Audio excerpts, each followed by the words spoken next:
Hello అందరికీ మా ఇష్ణ birthday అని చెప్పాను కదా. సెలబ్రేషన్స్ ఎలా జరిగాయో చెప్పన్నా, చాలా బాగా జరిగాయండి. నాకైతే చాలా బాగా అనిపించింది. మేము ముందుగానే వెళ్ళాము, అయితే చాలా ఫొటోస్ దిగాము, చాలా బాగా అనిపించిందండి. డెకరేషన్ అయితే చాలా బాగా చేశారండి, నాకైతే చాలా బాగా అనిపించింది. మన బర్త్డే పార్టీస్ కి తొందరగా వస్తే చూడండి, మేము ఒక 2 hours ముందు వెళ్ళాము, ఎవ్వరు రాలేడు, పీస్ఫుల్ గా చాలా బాగుంది. మనం మంచి అన్ని ఫొటోస్ దిగొచ్చు. అదే లేట్ గా వస్తే మనకన్నా ముందు అందరు వచ్చేస్తారు, మనం ఫొటోస్ అంత బాగా దిగలేము. లాస్ట్ కి దిగితే ఫేస్ మొత్తం కొంచెం ట్యాన్ అయిపోతుంది.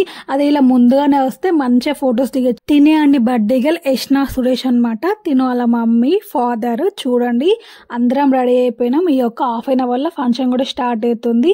ఫంక్షన్ స్టార్ట్ అయినాక చాలా బాగా అనిపించింది, అందరు వచ్చారు. అశ్వి చూడండి వాళ్ళ బావతో ఎలా ఆడుకుంటుందో, ఊకే బెలూన్ పడేసి బావ తీసుకురా తీసుకురా అని బాగా సతాయిచ్చింది. ఇక ఓపిక తీసుకొచ్చాడు. వాళ్ళని కూడా ఒక ఫోటో దించుతా అని రమ్మని ఫోటో కూడా దించేసాము. అందరం ఫొటోస్ దిగాము. చూడండి అక్క చెల్లెల వీడియోస్ కూడా ఎంత బాగా వస్తున్నాయో. వీళ్ళ బర్త్డే వీడియోస్ అన్ని ప్లే చేస్తున్నారు. మ్యూజిక్ కూడా చాలా బాగుంది. ఇక ఒక్కొక్కరం ఫ్యామిలీ ఫొటోస్ దిగుతున్నాము. ఇక అందరు వచ్చేసరి ఇక కేక్ కటింగ్ అయితే చేద్దామని అందరం అనుకున్నాము. ఇక ఫ్యామిలీ ఫొటోస్ అన్ని అయిపోయినాయి, కేక్ కటింగ్ కూడా చేసాము. కేక్ కటింగ్ అయిపోయితే చాలా బాగా అనిపించింది. ఇక నేను ఫుడ్ తిందామని వెళ్ళాను. ఫుడ్ అయితే చాలా సూపర్ గా అయిందండి, నాకైతే ఫుల్ గా నచ్చింది. ఫుడ్ వండిన వాళ్ళు కూడా ఒక యూట్యూబర్ అనమాట. ఆ యూట్యూబర్ పేరేమో చెప్పండి, నేను చూపెడతాను, తన పేరేమో కామెంట్ చేయండి. నాకైతే చాలా నచ్చింది స్వీట్.